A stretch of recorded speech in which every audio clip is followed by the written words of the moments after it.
Welcome back, guys, to a brand new chapter of an AI dungeon adventure collaboration, now named Destinies Crossed. In this series, me and Zayn Shinobi and Tank-man, my loyal and great friends and supporters, get together and write a adventure in AI dungeon as a collaboration project. We also have a brand new surprise for you guys, but I think we'll have to wait to the next chapter to reveal that. But yeah, I think it's gonna be very, very cool. To give you a short summary of what happened last time, we all got to introduce our characters. I play as Fallon Springwood, Zayn Shinobi plays as Joyner Zayn, and Tank-man plays as Jeg. We also managed to beat a bandit leader and brought him with us to the Baron Vollenheim of the region we're currently in, so that we could get paid handsomely for actually bringing the bandit leader with us. And as presumed, we did get paid very handsomely, and we are now equipped with brand new, very fine gear. So with all of that said, now we're ready to head further into our adventure in Chapter 2 and explore more of the continent of Fhargram. Enjoy. I'd like to inform you, however, that from here on and out, I will probably do it this way. Since last chapter was fully edited with pictures and different themes and everything, it takes a very, very long time to produce these kind of episodes because they are all pre-written, because the collab has happened beforehand. So I want to switch it up and actually show you the text we've been writing into the AI dungeon. I think that will be much more sufficient and work pretty well with the story as it is now. So I hope that will be a nice solution to continue this collab, so that I can produce it much faster and actually be able to update you guys quicker. Okay, so here we are at the start of Chapter 2. So, is there anything else you might want? Joyner asks. Perhaps you could be of service, Vollenheim ponders, scratching his chin and turning to a document full of crimes. What is it? Fallon asks. These are all the people who have committed crimes against me, or have evaded tax payments, or just have been little shits in general. So, Joyner asks. I want you to get rid of them, the Baron says, pushing the parchment toward you. A long list of names and crimes are listed on it. From what you can tell, most of this is just common folk. Fallon Springwood grabs the parchment and reads it thoroughly. Fallon looks over the list for a moment, looking for any potential allies he can call in to help. But it seems the list is mostly minor thugs and thugs wannabes. I mean, our schedule is clear, but it sounds kind of tedious, Joyner comments. Oh, trust me, it is, Vollenheim responds in complete honesty. Well, it would be a good way to make money, Jeg says slowly. True. You all go silent as you think over the job. It seems cruel, but it is a big payday if you accept. If we take this job, we're going to have to work as a team, Fallon says seriously. I can't promise you that everyone is coming back alive. Joyner Zayn responds, What's the pay? About 1 gold a small crime. Some of the bandit ones are worth 30 to 50, Vollenheim responds. Well, between going on a journey with some decent men or wandering around aimlessly or dying somewhere randomly alone, I choose the former, Joyner smirks. Fallon says, Okay guys, are you ready for this? From here on out, we are a team. And we stick together. If not, some of us may die. Yes, I'm ready. I'm all for getting rid of some punks. And we do need money, Jeg says plainly. Joyner licks his blade and puts it in his belt. Jeg equips the knuckle dusters and claps his crystallized hands together as Fallon grabs both blades and puts them on his back. We need to move. The world is at our feet. From now on, we will call ourselves the Party of 3. Fine, the Party of 3 it is, then. Joyner seems neutral on the name. They all set out to a village called Glenin. Joyner Zayn pulls the crudely drawn map out of his pocket. His eyes are wandering across it. "What are you looking for?" Fallon asks, leaning over his shoulder with Jeg standing tall behind him. "Well, we need supplies of course, so I'm looking for where the town square is," Joyner responds. Fallon says, "Have you figured out where the town center market is yet?" "You know, I feel a little silly right now. It's in the fucking center of the town," Joyner chuckles, pointing at the middle of the map. They all move to the town center and see the market. They efficiently move through the town center, which consists of a few houses and a general store, but one catches their eye. "Gaig Reinwald's Armor and Potions," the sign of the store reads, sticking out like a magical thumb. "Do you think he has an invincibility potion?" Jeg ponders aloud. "How the fucking hell should I know? But let's just go in and see," Joyner suggests, pushing open the door and stepping inside. The store is a mess. Potions of all kinds are on the shelves, while more are still on the way. Gaig stands behind the counter with a cauldron. He looks up when you enter. "Ah, finally! New faces. It's been so long since I last came across anybody more interesting than the average Sir Whatever the Hell." Gage smiles. He's an old man with short, scruffy grey hair, eyes that are sunken and lack much color, but with a hint of life lost on the common folk of Falkirk. Wearing a dark grey set of overalls and with brown gloves and boots, with a plume of smoke over his head from a potion he's brewing. Gaig's eyes look onto Jeg in utter fascination at the large metallic humanoid. "By the saint, door now you're interesting." "I guess I am. What type of armors and potions do you sell?" Jeg asks. "Armors? Oh, certainly. Armor, weapons, potions, scrolls, you name it. I've got it." Joyner Zayn asks, "How do you get all fit in a place as bland as this?" "Ah, I'm friend with some guys who work in the trade industry between Fhargram and Kedar. They drop off some supplies monthly, but it's a great haul. I also learned to make potions and armor from my father," Gaig responds, smiling at the memories. The three of you stand in front of Gaig, talking to him about adventures and potions.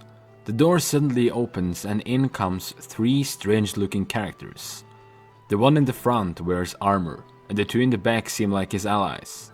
They stare at them in silence, their face covered by the shadow-filled corner in the room. The leader opens his mouth. "1 fire potion, please. And 1 instant ice potion. We also want some destructive firecrackers as well as a poison toxin," he say in a light, intimidating voice. They acquire their gear and walk out.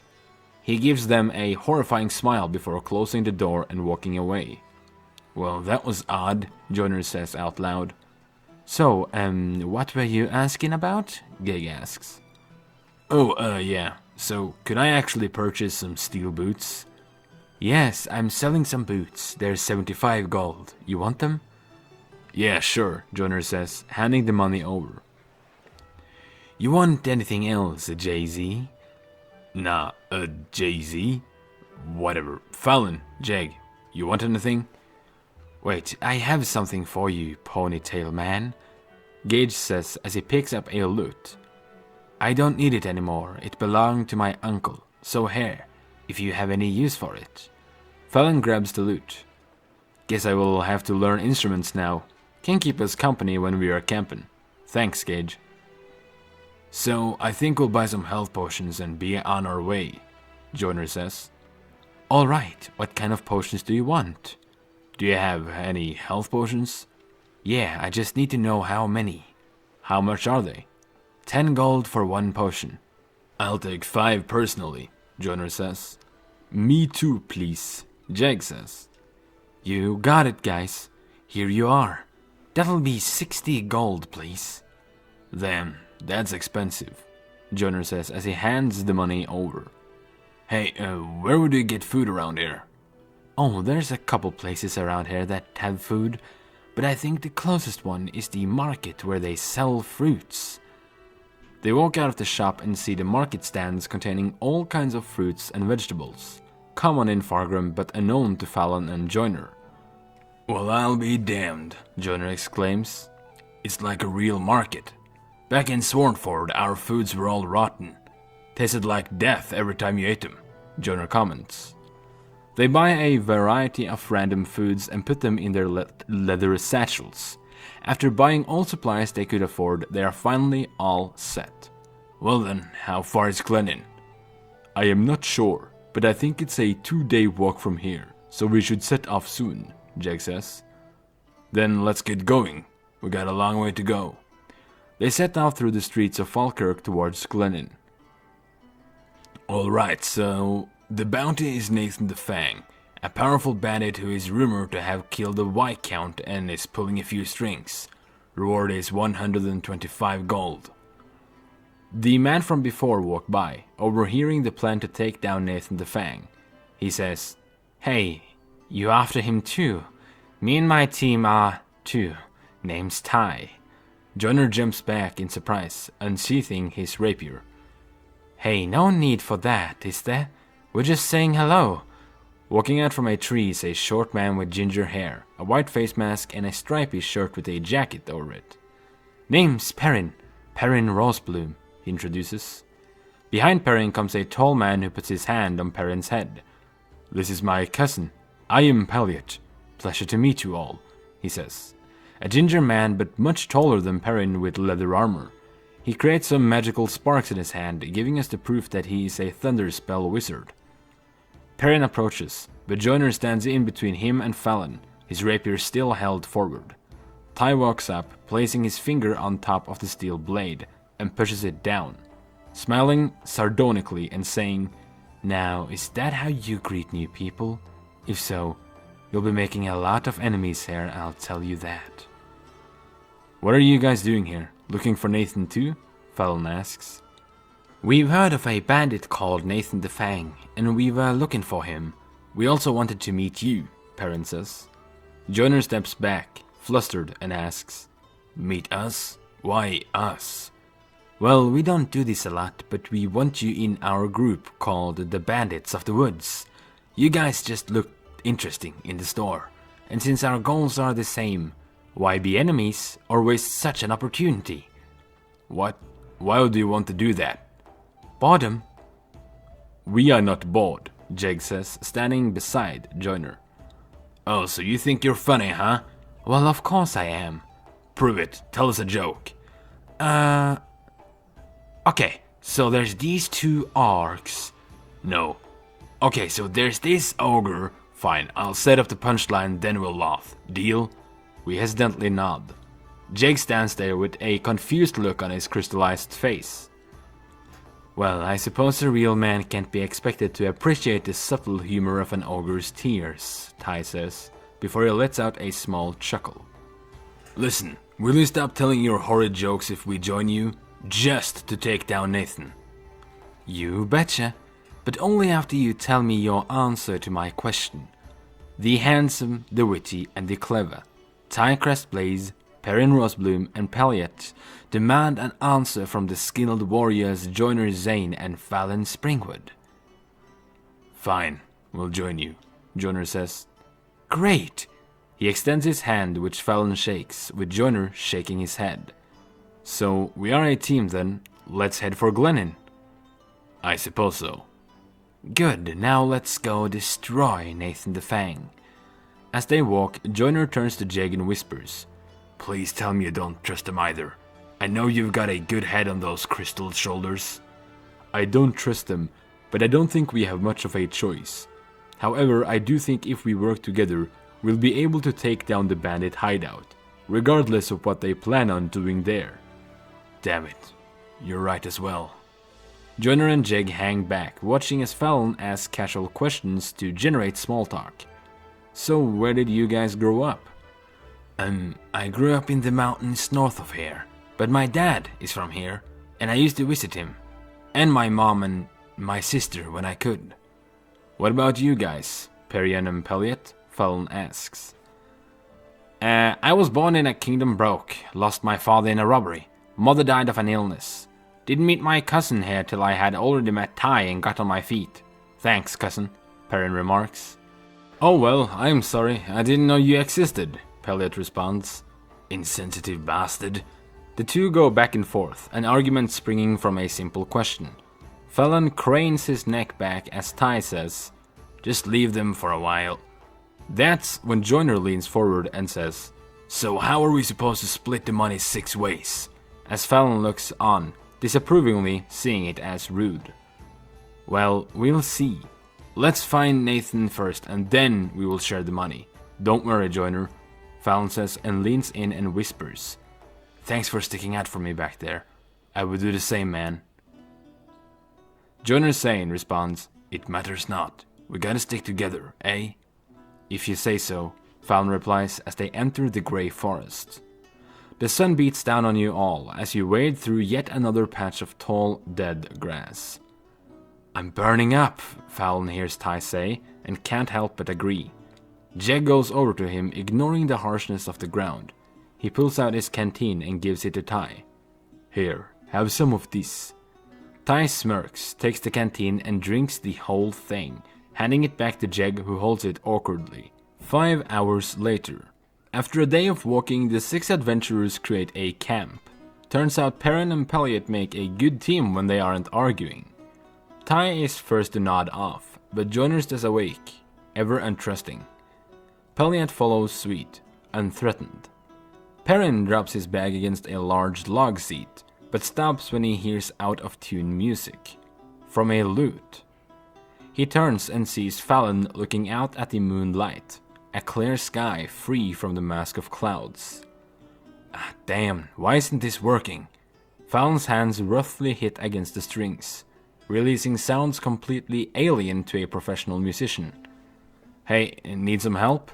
Fallon turns to see the little halfling holding a lute 3/4 his size. Yeah, I actually could. Fallon looks down at his lute as Perrin sits beside him.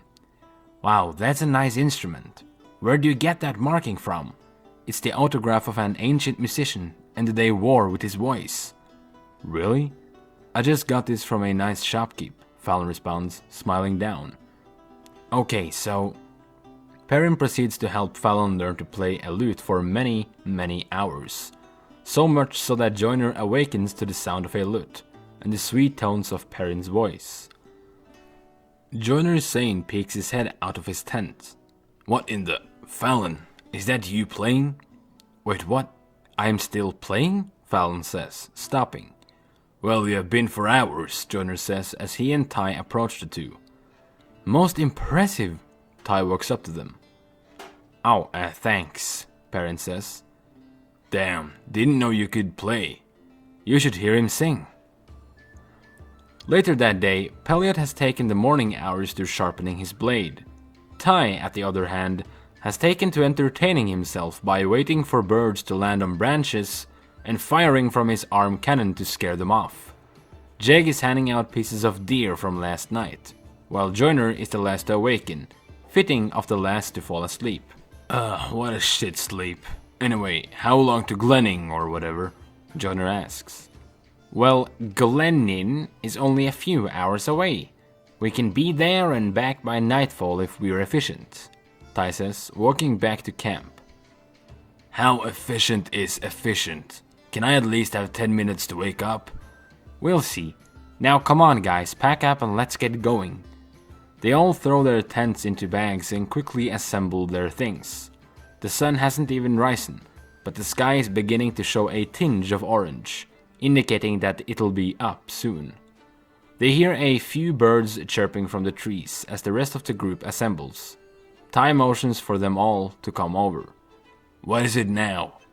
We'll be walking in twos. Me and Jeg will go ahead to secure the best route there and back.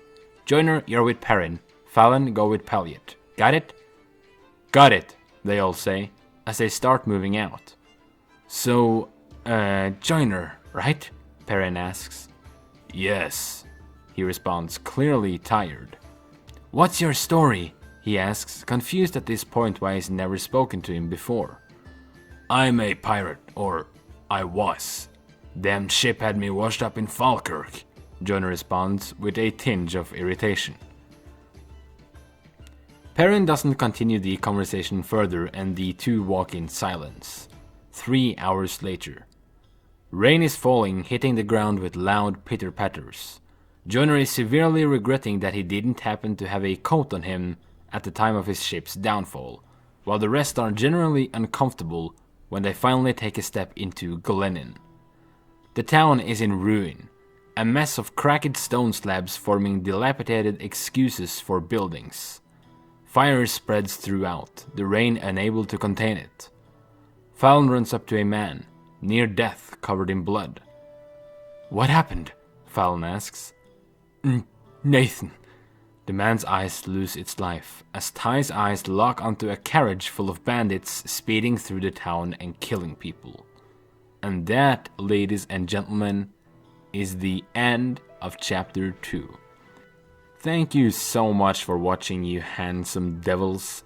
I hope that you enjoyed this chapter greatly. I also hope that the new way I'm recording these collab chapters will be acceptable for future videos. I have a tight schedule, so by doing it this way, I can faster update you on the collab and upload much more collab videos as we go on. This way we don't need to wait like a month or two for the next collab video, and we can upload them on a quicker pace. So I hope that was acceptable. I also very much enjoyed making this chapter with my good friends. Like, this chapter really set the stage for the direction the adventure will go in future chapters. And we also got introduced to Ty and his crew. So yeah, all around great episode. And I, of course, hope you enjoyed it, and I'll see you next time in Chapter 3. Take care.